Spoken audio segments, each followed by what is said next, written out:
এখন আমরা শুনি কেউ কেউ বলেন যে আওয়ামী লীগ ছাড়া এই নির্বাচন কি ক্রেডিবল হবে। আমি জিজ্ঞাসা করতে চাই, আওয়ামী লীগ নির্বাচন কখন চেয়েছে?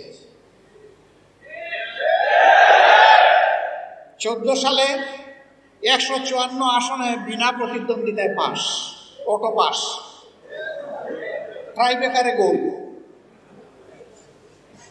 18 সালে ধৈর্য ধরতে পারে নাই, দিনের বেলা পর্যন্ত অপেক্ষা করতে পারে নাই, রাতেই খালাস।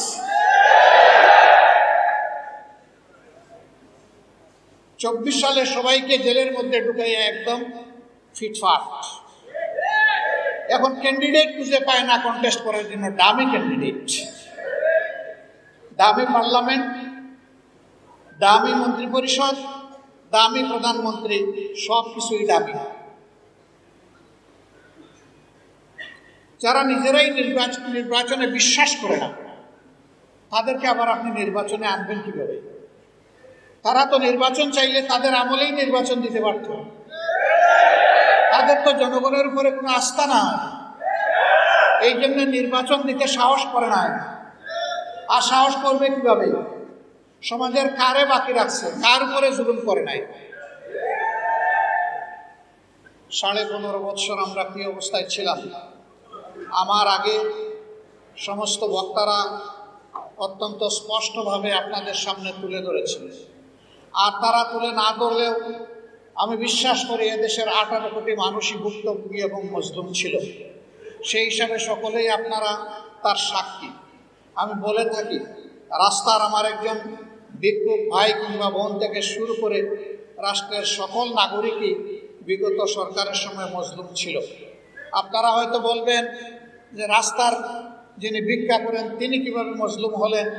আমি হঠাৎ করে একদিন এয়ারপোর্ট রোড দিয়ে এইদিকে আসছিলাম, হঠাৎ আমার খেয়াল হলো যে কয়েকজন ভিক্ষুক সারি ধরে একটা জায়গায় বসেছে। আমি আমার গাড়ির চালককে বললাম একটু থামো। সে থামলো। আস্তে করে দরজা খুলে আমি তাদের পাশে গিয়ে জিজ্ঞেস করলাম কানে কানে, সারাদিনের রুজি কেমন হয়? আমাকে একজন উত্তর দিল, আলহামদুলিল্লাহ ভালোই হয়। আমি বললাম ভালোর পরিমাণটা কেমন হতে পারে, আমি কি জানতে পারি? সে আমাকে বলল 1500 থেকে 1800 পর্যন্ত আমাদের ডেইলি আমরা মানুষের সহযোগিতা পাই। আমি বললাম তাই তো খারাপ না, ভালো। বলে স্যার থাকে না তো। থাকে না কেন? উত্তর দিল সকালবেলা বসার আগেই স্যার খাজনা দিয়ে এখানে বসত।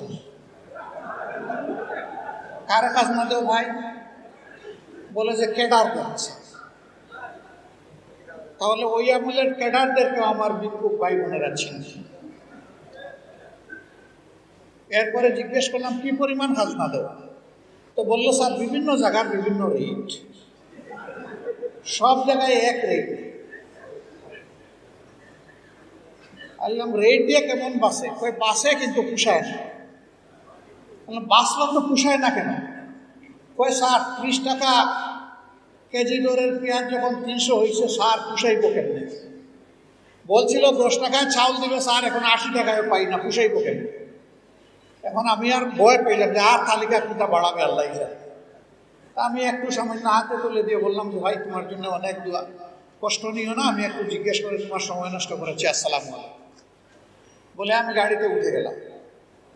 সম্মানিত ভাইয়েরা, বোঝা গেল যে রাস্তার ভিক্ষুক কীভাবে মজলুম ছিল।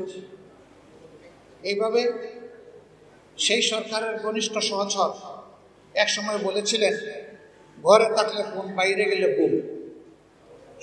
এবং তিনিও বলেছিলেন এই সরকার কিভাবে ক্ষমতায় আসছে ভুলে গেলে চলবে না, জনগণের ভুলে আসে না, অন্যভাবে আসছে।